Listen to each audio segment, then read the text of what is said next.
Teman-teman, kembali lagi bersama saya di Sharing Time. Pada kesempatan kali ini saya akan membahas mengenai apa yang menjadi problema pendidikan multikultural di Indonesia. Mau tahu apa saja pengertian dan problemanya? Langsung saja kita simak bareng-bareng ya.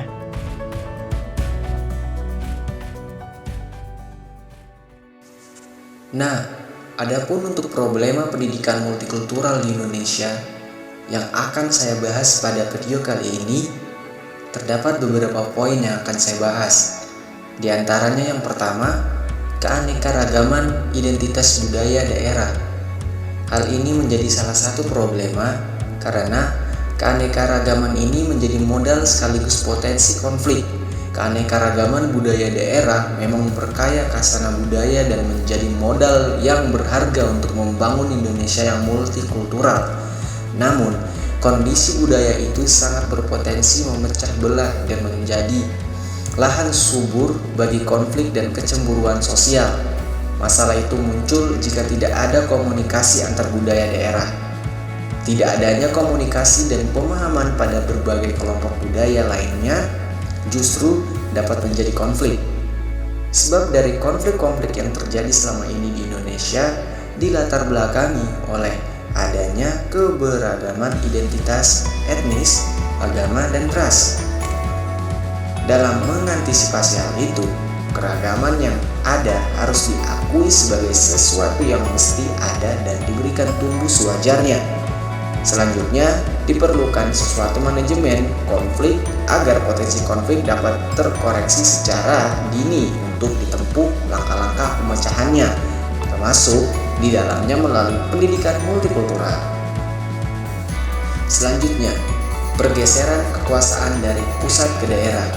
Kenapa hal ini menjadi salah satu problema pendidikan multikultural di Indonesia? Karena sejak dilanda arus reformasi dan demokratisasi, Indonesia dihadapkan pada beragam tantangan baru yang kompleks. Satu di antaranya yang paling menonjol adalah persoalan budaya. Dalam arena budaya, terjadinya pergeseran kekuasaan dari pusat ke daerah membawa dampak besar terhadap pengakuan budaya lokal dan keragamannya. Bila pada masa Orde Baru, kebijakan-kebijakan yang terkait dengan kebudayaan masih tersentralisasi, maka kini tidak lagi. Kebudayaan sebagai sebuah kekayaan bangsa tidak dapat lagi diatur oleh kebijakan pusat, melainkan berkembangnya dalam konteks budaya lokal masing-masing. Ketika suatu bersentuhan dengan kekuasaan, maka berbagai hal dapat dimanfaatkan untuk merebut kekuasaan ataupun melenggangkan kekuasaan itu, termasuk di dalam kedaerahan. Itu untuk pergeseran kekuasaan dari pusat ke daerah. Selanjutnya, kurang kokohnya nasionalisme. Hal ini menjadi salah satu problema karena keragaman budaya ini membutuhkan adanya kekuatan yang menyatu seluruh pluralitas negeri ini.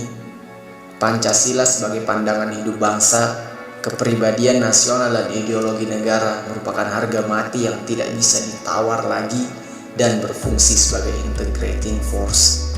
Saat ini Pancasila kurang mendapat perhatian dan kedudukan yang semestinya sejak isu kedaerahan semakin semarak. Selanjutnya, yang menjadi problema pendidikan multikultural di Indonesia adalah konflik kesatuan nasional dan multikultural. Ada tarik-menarik antara kepentingan kesatuan nasional dengan gerakan multikultural. Di satu sisi, ingin mempertahankan kesatuan bangsa dengan berorientasi pada stabilitas nasional, namun dalam penerapannya kita tidak pernah mengalami konsep stabilitas nasional. Ini dimanipulasi untuk mencapai kepentingan politik tertentu. Dan selanjutnya, yang menjadi problema pendidikan multikultural adalah kesejahteraan ekonomi yang tidak merata di antara kelompok budaya. Kejadian yang nampak bernuansa sara seperti sempit beberapa waktu yang lalu, seperti sempit beberapa waktu yang lalu, setelah diselidiki ternyata berangkat dari kecemburuan nasional yang melihat warga pendatang memiliki kehidupan sosial ekonomi yang lebih baik dari warga asli. Jadi, beberapa peristiwa di tanah air yang bernuansa konflik budaya ternyata dipicu oleh persoalan kesejahteraan ekonomi. Dan selanjutnya merupakan problema yang terakhir yang akan saya bahas pada video kali ini, yaitu keberpihakan yang salah dari media massa, khususnya televisi swasta dan memberitakan peristiwa. Di antara media massa, tentu ada ideologi yang sangat dijunjung tinggi dan sangat dihormati.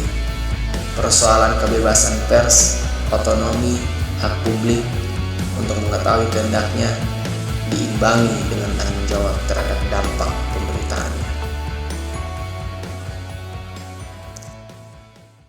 Sekalian, itu dia tadi mengenai pengertian terkait apa yang menjadi problema pendidikan multikultural di Indonesia. Semoga apa yang saya jelaskan bisa bermanfaat bagi teman-teman semuanya. Kurang lebihnya saya mohon maaf karena saya juga masih belajar. Intinya kita semua bareng-bareng belajar untuk memahami permasalahan-permasalahan apa saja yang sering terjadi di pendidikan Indonesia. Sekian dari saya. Terima kasih.